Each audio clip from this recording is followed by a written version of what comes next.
सुबह से उठकर सारा दिन मेहनत करके मरने की हालत हो जाती है और वो अभी भी बिस्तर पर लेटा है। धीरे धीरे देर से उठता है, फिर अगर मन किया तो काम पर जाएगा और अगर मन नहीं किया तो नहीं जाएगा। क्या ये सब चलता रहेगा?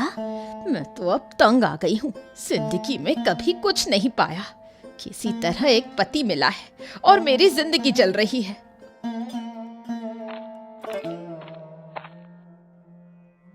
ओ, सो रहे हो क्या? क्या तुम पूरा दिन इसी तरह सोते रहोगे? हाँ हाँ, क्या क्या हो गया? क्या बात है? क्या क्या हुआ बीवी? अरे क्या चोर डाकू आ गए थे क्या, जो तुम इतनी जोर जोर से चिल्ला रही हो? हैं? मैं चिल्लाऊं नहीं तो क्या करूं? सुबह का ध्यान था तुम्हें, बस एक ही खेत में लेटे रहते हो। अब जाओ और उस खेत में काम करो।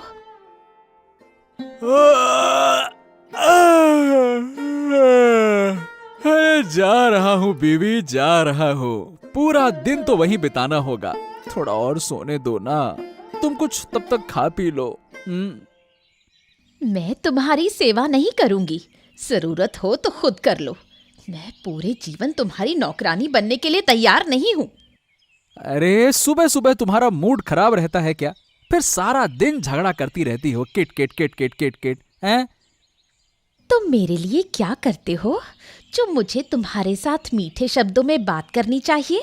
कभी मुझे एक अच्छा कपड़ा गहना तो दिया नहीं। जिनके पास कुछ करने की ताकत नहीं होती वो सम्मान के लायक नहीं होते। सुबह से सिर्फ तुम्हारी सुननी पड़ती है। अरे ठीक है बीवी, ठीक है। क्या मैंने तुम्हारे कोई शौक पूरे नहीं किए क्या? हैं? हाँ, साड़ी गहने नहीं दिए हैं, लेकिन जो भी दिया है तुम्हें वो कम नहीं है।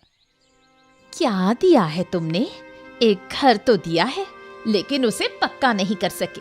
बारिश में छत से पानी टपकता है। रसोई का जो हाल है उसमें खाना बनाना भी मुश्किल हो जाता है।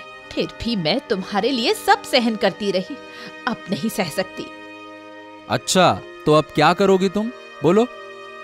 अब जो मैं चाहूँ वो मुझे चाहिए, नहीं तो मैं खाना नहीं बनाऊंगी। खुद खाना बनाओ और खाओ। हाँ ठीक है बीवी, ठीक है ठीक है ठीक है। जब तक मैं कुछ कर न सकूं तब तक अब मैं इस घर में कदम नहीं रखूंगा। देखना तुम। हाँ हाँ हाँ हाँ हाँ, घर में नहीं आओगे तो कहाँ जाओगे? अरे जहां मेरी नजर जाएगी वहां मैं जाऊंगा, लेकिन इस घर में कभी लौट के नहीं आऊंगा। जा रहा हूं, मैं जा रहा हूं। हाँ।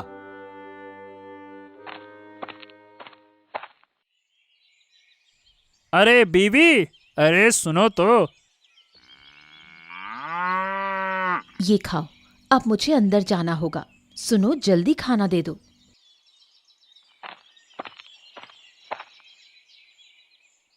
हाँ, क्या तुम व्यापार पर जाने के लिए तैयार हो? हाँ बीवी, मैं बिल्कुल तैयार हूँ। सुनो, मुझे 2 चीजें खाने को दो, फिर मैं बाहर चला जाता हूँ। ठीक है, तुम बैठो, मैं खाना लाती हूँ।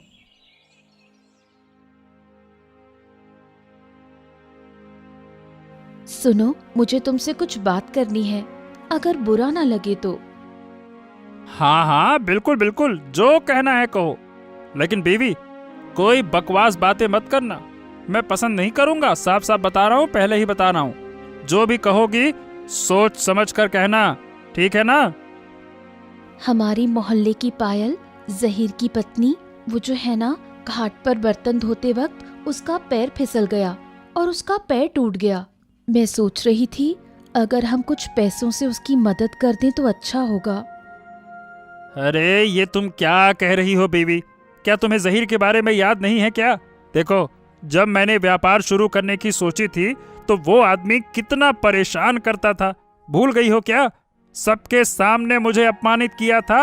हाँ, क्या तुम ये सब कुछ भूल गई हो? बोलो, भूल गई हो तो बोलो, मैं याद दिला देता हूँ। अब वो जाकर मजदूरी कर रहा है और उसकी पत्नी का पैर टूट गया है, तो क्या हम उसकी मदद करें? हैं? सुनो, अगर वो लोग बुरे हैं तो इसका मतलब ये नहीं कि हम भी बुरे हो जाएं। हमें तो दूसरों की मदद करनी चाहिए, खासकर उनकी जो मुश्किल में है। अगर हम इस वक्त मदद नहीं करेंगे तो कब करेंगे? है, पता नहीं, मैं तो बिल्कुल नहीं समझता कि तुम्हारा दिल इतना अच्छा कैसे है। अरे जो लोग तुम्हारे पीछे तुम्हारी हंसी उड़ाते हैं, तुम उन्हीं लोगों के दुख में खड़ी हो जाती हो।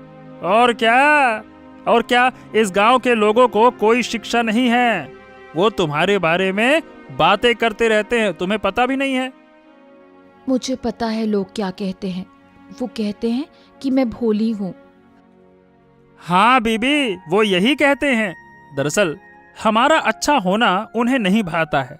तुम्हारा अच्छा दिल उनके लिए एक समस्या है, समस्या। अरे वो बस बेमानी बातें करने में लगे रहते हैं। हाँ, वो जो कहते हैं कहने दो। हमें तो किसी का कुछ नहीं सुनना चाहिए। हमें बस सही काम करना चाहिए। हाँ, ठीक है बीबी, ठीक है। तुम जो कहोगी वही होगा। मैंने आज तक तुम्हें किसी भी चीज को करने से रोकने की कोशिश की है क्या? नहीं की ना, और ना ही करूंगा। तुम्हारी जैसी पत्नी मिलना मेरे लिए सौभाग्य की बात है। तुम एक काम करो, जाओ पायल को मदद दे आओ, मुझे कोई एतराज नहीं है, ठीक है? और हाँ, अगर कुछ बाहर ले जाना पड़े तो मुझे बताना, मैं इंतजाम कर दूंगा, ठीक है ना? ठीक है, तुम खाओ। बात करते करते खाना ठंडा हो गया। बुआ, मेरे पैर में बहुत दर्द हो रहा है। थोड़ा दर्द तो होगा बेटा, पैर टूट गया है ना। ये दर्द तो जल्दी ठीक नहीं होगा। मुझे आयुर्वेदिक इलाज करने दो। थोड़ा सहन करो बेटा, नहीं तो ये दर्द जीवन भर रहेगा। तुम्हें पूरे जीवन के लिए ऐसे ही बैठना होगा। बस अब हो गया। अब हर दिन आकर तुम्हारे पैर की देखभाल करना मेरी जिम्मेदारी है। लेकिन बुआ, आप मेरे लिए इतनी मेहनत कर रही हैं। मेरे पास आपको देने के लिए कुछ नहीं है। मैं आपको क्या कहकर धन्यवाद दूं बुआ? धन्यवाद देने की जरूरत नहीं बेटा, ये मेरा कर्तव्य है। तू मेरे गांव की बहन है। क्या तुम ऐसे ही दर्द में तड़पती रहोगी? तुम्हारा पूरा जीवन बाकी है। तुम्हारे पति को इस बात की खबर है क्या? उन्हें क्या खबर भेजूं बुआ? वो तो बाहर रहते हैं, और अगर खबर भेज भी दूं तो वो क्या काम छोड़कर यहाँ आ जाएंगे? ये सोचना भी बेकार है। हाँ बेटा, बाहर काम करने का यही नुकसान है। हमारे गांव में तो बहुत काम था। समीर ने अपना कारखाना खोल लिया था। वो वहाँ काम ले सकता था, लेकिन उसने ऐसा नहीं किया। तुम्हें यहाँ अकेले छोड़कर नहीं जाया जा सकता। तुम्हारे खाने पीने का बंदोबस्त करना होगा। जब तक तुम्हारा पैर ठीक ना हो जाए, कोई दूसरा उपाय सोचना पड़ेगा। क्या उपाय मिलेगा बुआ? मेरे पास तो कोई नहीं है। रिश्तेदार भी आएंगे ऐसी उम्मीद नहीं है। उनके भी अपने घर परिवार है। मैं तो बिल्कुल अकेली हूँ बुआ। ओ बुआ, आप यहाँ हैं? अच्छा हुआ। पायल, तुम कैसी हो? तुम गिर गई, मुझे पता चला। पैर में बहुत चोट लगी है दीदी। पैर का हाल बिल्कुल ठीक नहीं है। मैंने आयुर्वेदिक इलाज कर दिया है, जल्दी ठीक हो जाएगा। हाँ पायल बहन, तुम अच्छी तरह आराम करो। तुम्हारा ठीक होना बहुत ज़रूरी है। लेकिन तुम गिरी कैसे, ये तो बताओ। मैं गंदे बर्तन धोने आई थी, लेकिन घाट के पत्थर काई से ढके हुए थे। मुझे पता नहीं चला, पैर फिसलकर घाट पर गिर गई। पैर सीधे शाने से टकराया, फिर ये हालत हो गई। ओहो, एक छोटी सी लापरवाही के कारण ये हो गया। सुनो, तुम्हारे पति ने कहा है कि अगर तुम्हें किसी चीज की जरूरत हो तो मुझे बताना। दीदी, आप जो इस समय मेरे पास खड़ी हैं, वही मुझे बहुत खुशी दे रहा है। मुझे और किसी चीज की जरूरत नहीं है। जरूरत नहीं कहोगी तो नहीं सुनूंगी बहन।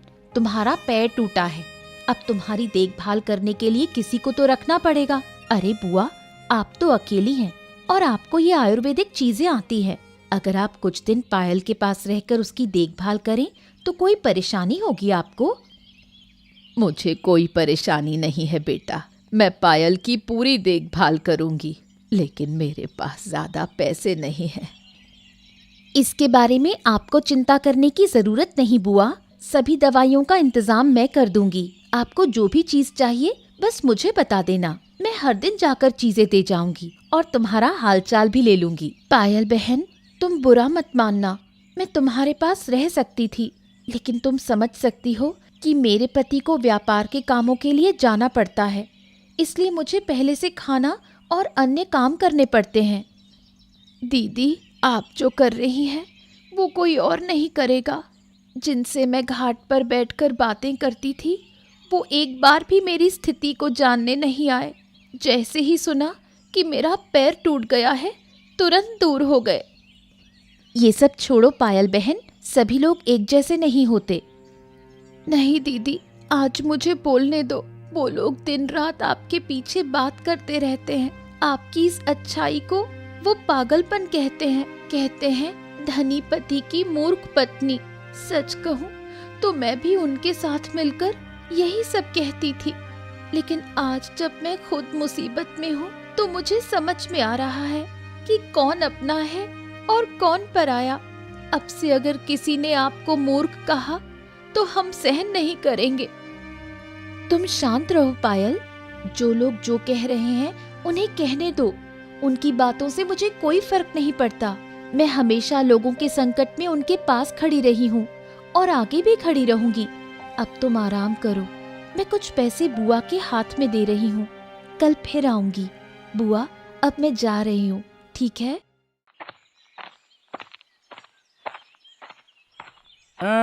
ये आप कौन है भाई? आपको तो मैंने इस गांव में पहले कभी नहीं देखा। कहाँ रहे हैं? मैं कहीं नहीं जा रहा दादा। घर में पत्नी की झंझट से मैं घर छोड़कर चला आया हूँ। मेरा घर पास के गांव में है। क्या पत्नी से इतनी लड़ाई हुई कि आप घर छोड़कर निकल आए? क्या बात कर रहे हो? ये क्या मामला है भाई? अरे क्या बताऊं दादा, मेरी पत्नी बहुत लालची है। हमेशा कुछ न कुछ मांगती रहती है और मुझे व्यस्त कर देती है।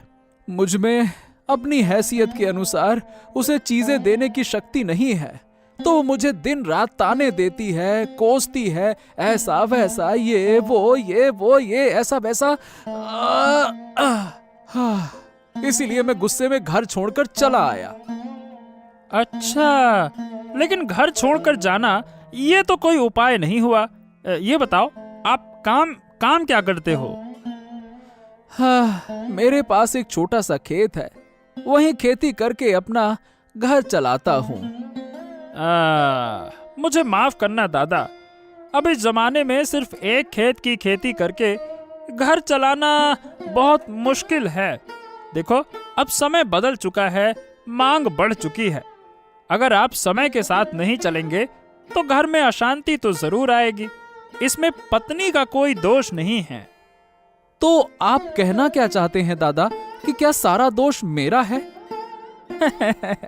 मैं ऐसा नहीं कह रहा, लेकिन देखो, मुझे लगता है कि आपके खेत के साथ साथ आपको कोई व्यापार या नौकरी करनी चाहिए, नहीं तो आप हमेशा गरीब रहेंगे और ये बहुत बुरा होगा। तो अब मुझे क्या करना चाहिए दादा? आप ही मुझे कोई रास्ता बताइए।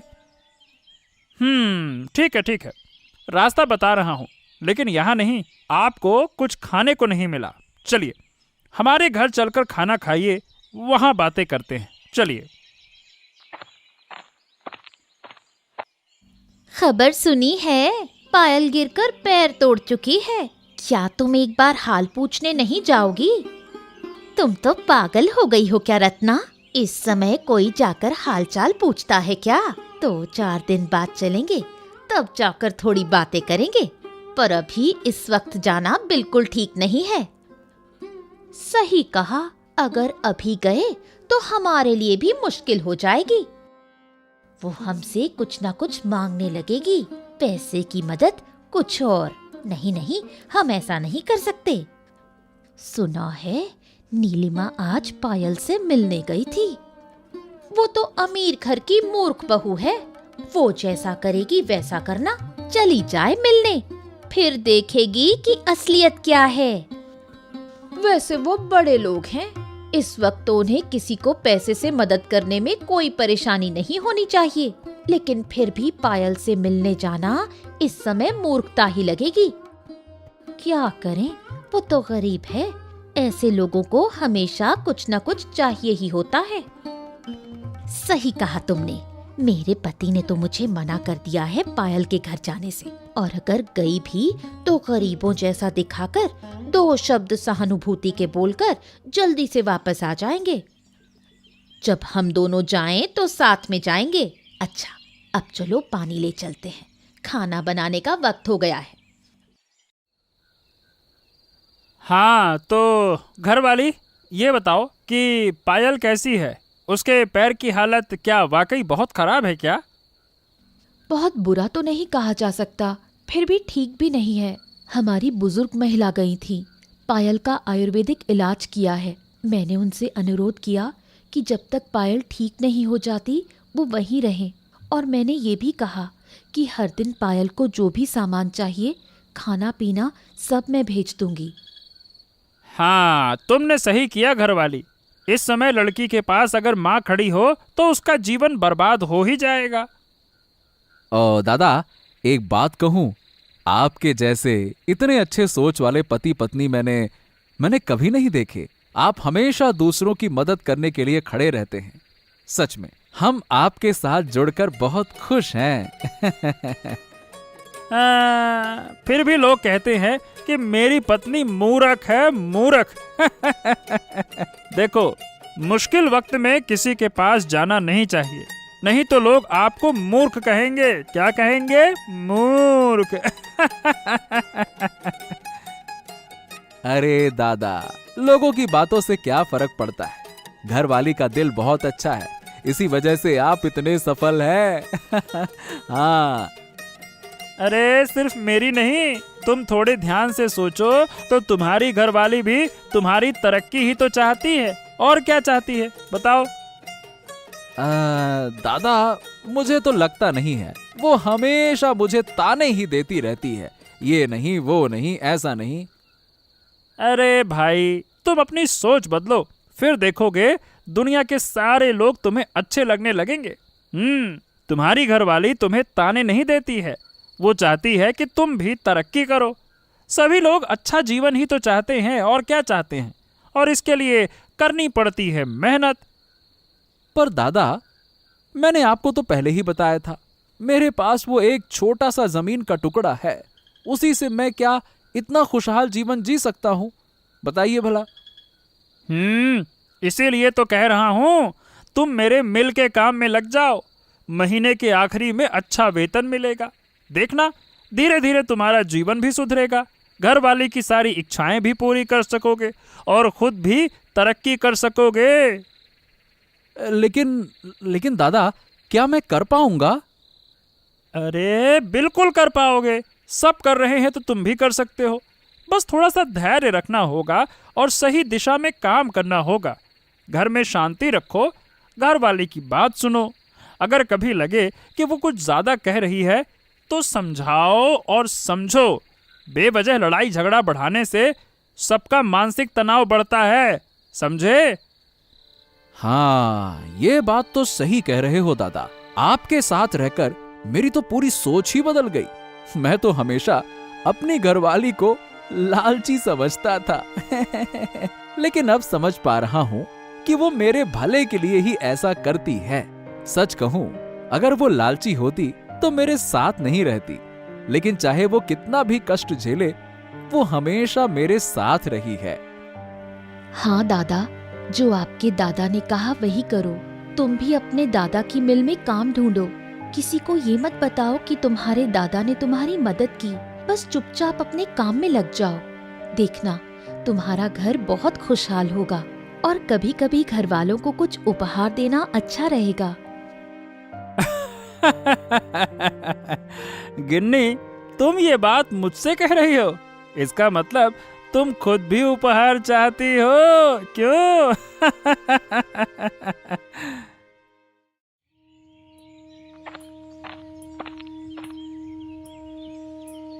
तुम कहाँ गए थे? पूरे दिन घर नहीं लौटे। मैं तो चिंता करते करते बीमार हो गई थी।